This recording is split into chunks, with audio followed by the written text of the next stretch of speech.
Primeira coisa que eu vou ter que fazer é considerar uma probabilidade acumulada, né? Então, eu vou simplesmente somar. Para o nível 1 é 0,1, para o nível 2 é 0,1 mais 0,2, 0,3, e assim por diante. Veja que eu simplesmente somei e acumulei essas probabilidades. Aí, eu vou fazer o seguinte. Vamos criar aqui um sorteio CO. Esse sorteio CO, ele vai ser simplesmente um número aleatório. Aqui no Excel a gente tem a função aleatório. Então, igual aleatório, e ele vai chutar um número aleatório qualquer, tá? Justamente porque ele é aleatório. Bom, eu vou criar o nível CO. Aliás, eu não preciso do nível. Eu vou calcular o valor do CO. Cada vez que eu mudo o Excel, esse número muda justamente porque ele é aleatório. Como é que eu vou calcular esse CO? Eu vou calcular baseado naquela equação que a gente fez anteriormente. Então, isso aqui vai ser igual a C, né? E o que eu quero saber? Eu quero saber se esse número é menor do que essa probabilidade acumulada, não é? Eu vou apertar F4 para travar. Se for menor, quanto que vale esse CO? Vale esse valor, né?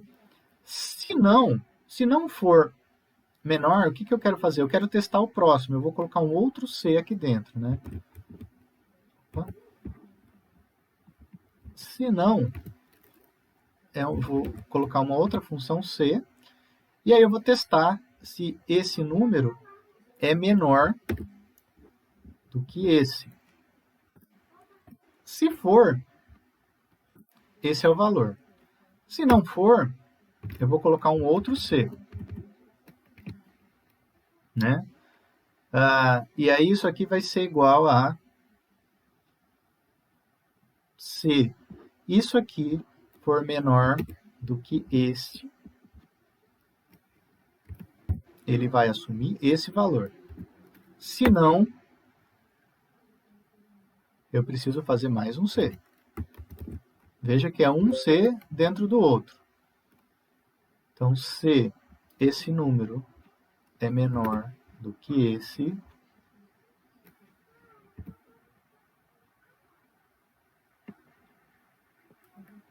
eu coloco esse número, né?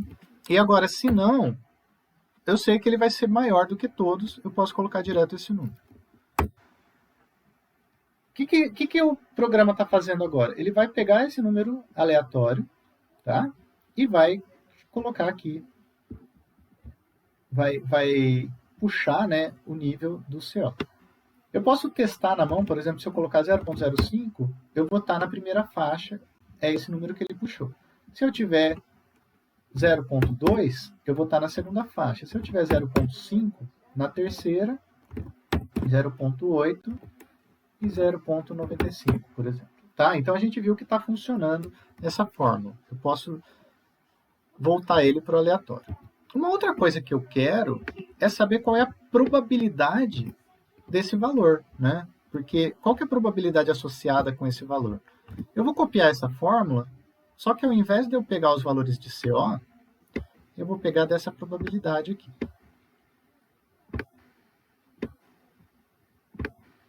Tá?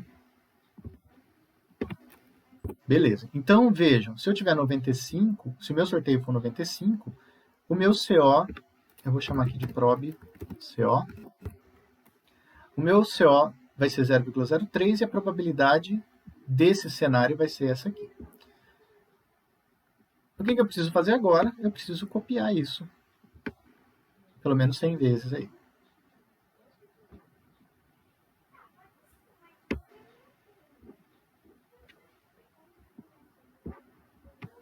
Aqui é aleatório, né? Eu copiei o valor.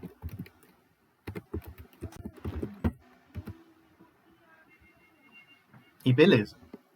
Observem que aqui eu tenho vários valores de CO. Se eu tirar um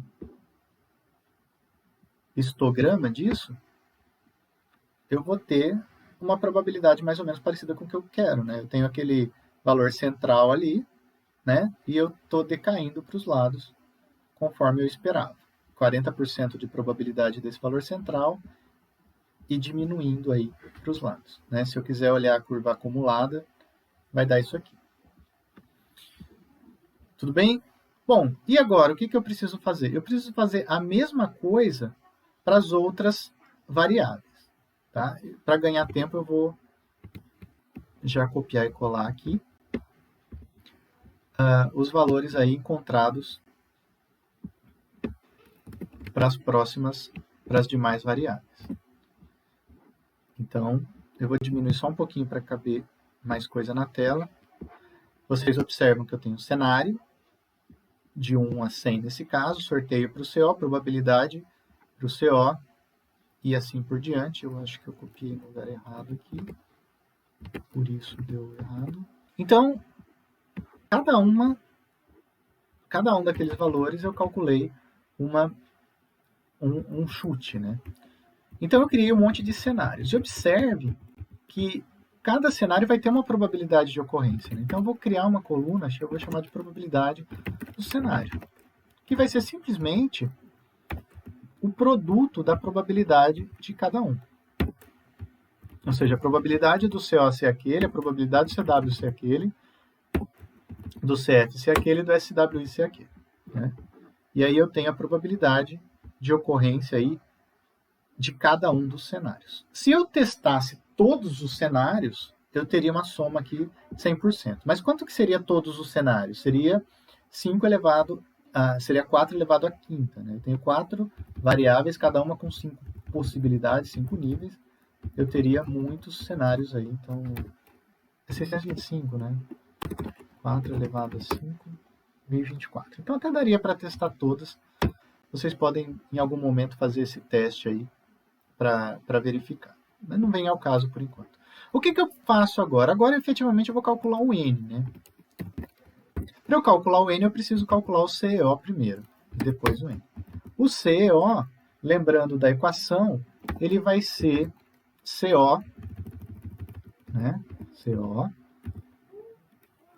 vezes SWI, que eu vou usar o 1 menos SO, perdão, SOI, que é 1 menos SWI, mais CW vezes SWI, mais CF, dividido por 1 menos SWI. Dessa forma, eu calculo o CO. O N, se eu relembrar, ele é calculado por NP BO dividido por BOI CEO delta P. Aqui eu já coloquei os valores que foram dados, né, no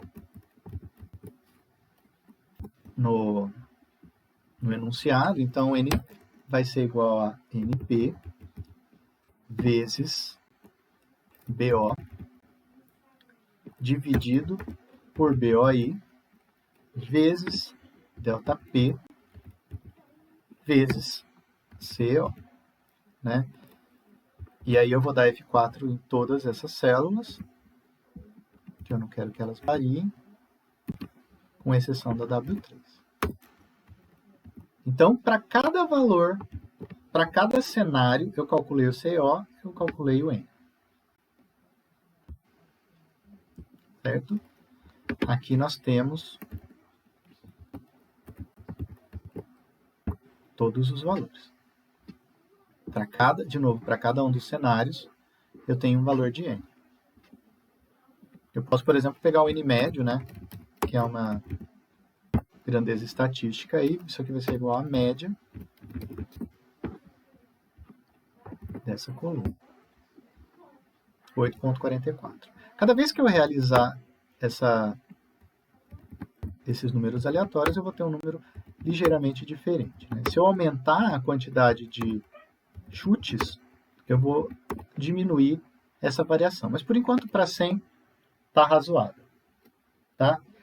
Vejam que, então, agora eu não tenho mais um N. eu tenho uma realização estatística de N, né? Eu posso, por exemplo, dar uma olhada no histograma desse N, e a gente vai ter um negócio mais ou menos assim, né? Ou histograma acumulado, um negócio mais ou menos assim. Só que isso não está completamente correto por causa do seguinte: as probabilidades de ocorrência de cada cenário não são exatamente os mesmos para o nosso caso, né? Então, para corrigir isso, eu vou fazer o seguinte: eu vou copiar a probabilidade de cenário e o N, tá? Para uma nova tabela, só que eu vou colar já só os valores para não ficar alterando toda hora. Eu vou colar os valores então aqui. Então, o que eu tenho? Probabilidade de cenário e N, né? A probabilidade, a primeira coisa que eu vou fazer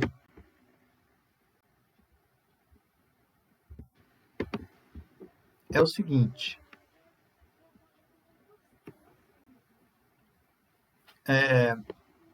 eu vou ordenar, classificar por N, tá? Eu vou pegar do menor para o maior N. Ordenei aqui do menor para o maior. Depois, eu vou calcular o que eu vou chamar de probabilidade acumulada. O que vai ser essa probabilidade acumulada? Vai ser simplesmente a soma, né, dessas probabilidades aqui. E eu vou levar isso até lá no final. Se eu tivesse testado todos os modelos, a soma disso teria dado 1. Tá? Mas como eu não fiz isso, deu um número menor. Então, o que eu vou fazer? Eu vou chamar uma de probabilidade acumulada normalizada. E o que eu vou colocar aqui? Eu vou simplesmente dividir o valor da probabilidade por esse valor final, para normalizar, né? Eu dou um F4 aqui e eu tenho esse valor de probabilidade acumulada. Ó, agora sim eu tenho que o final é 1. Essa probabilidade acumulada normalizada, ela representa mais ou menos como se fosse a probabilidade, a probabilidade acumulada, né? Ela vai ter esse papel, né? E aí, para facilitar a visualização, eu vou dividir o meu N por 10 a sexta, dividido por 1 vezes 10 a sexta, só para ficar num número mais bonito de enxergar. E agora eu vou fazer um gráfico de dispersão. Eu vou só mudar. Esse aqui vai ser meu eixo, o N vai ser meu eixo Y. Perdão, o N vai ser meu eixo X e a probabilidade vai ser meu eixo X, tá? Na verdade, eu vou voltar e eu vou classificar o N em ordem decrescente, tá?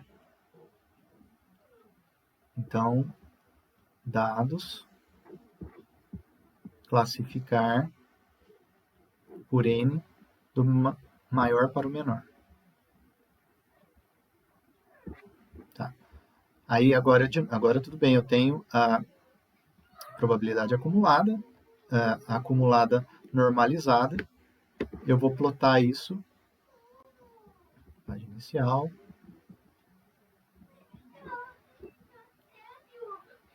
inserir, né?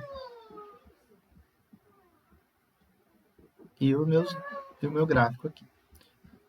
O que eu tenho aqui, então, é uma curva que eu chamo de curva de risco, mas que nada mais é do que a probabilidade acumulada de ocorrência do meu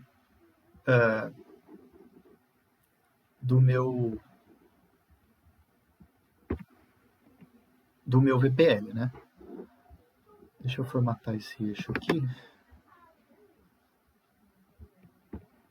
Formatar eixo. Vou colocar ele desde 5. Fica mais fácil de visualizar.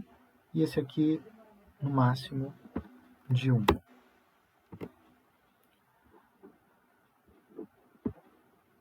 Então, lembrando, né? Aqui eu tenho VPL. Perdão, N. Aqui eu tenho N. e aqui eu tenho a probabilidade. Se eu olhar aqui o valor de 9, né, o que essa probabilidade significa? Que é mais ou menos ali 0,25.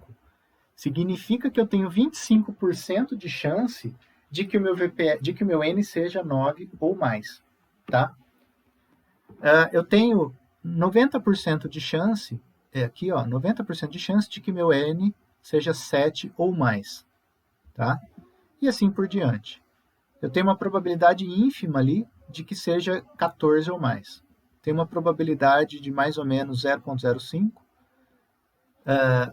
ou de 5%, né, de que eu seja 11 ou mais, e assim por diante. Então, dessa forma, eu interpreto a minha curva de risco. Tudo bem? Então, vejam que agora, o resultado que a gente pode apresentar para a gerência não é mais um simples 8 vezes 10 a sexta, como era o caso da resposta que eu dei anteriormente. Agora, é toda uma curva de risco com uma probabilidade associada. Então, isso aqui é o meu N que eu posso apresentar para a minha gerência, tá? Eu tenho uma probabilidade de, por exemplo, 8,4, 47% de probabilidade de que o valor seja maior do que 8,4. Tudo bem? E aí você dá uma robustez muito maior, uma segurança muito maior para quem vai tomar a decisão. Tudo bem? Então, o que a gente fez hoje foi determinar o valor do volume de óleo dentro de um reservatório sob incertezas nos parâmetros de entrada. Tudo bem? Bom, gente, eu agradeço aí a atenção de todo mundo, tá? Eu vou deixar esse material lá no Moodle. Eu espero que vocês entendam e se tiverem dificuldades, fiquem à vontade para me escrever e-mail aí. Um abraço para todo mundo e até a próxima. Obrigado.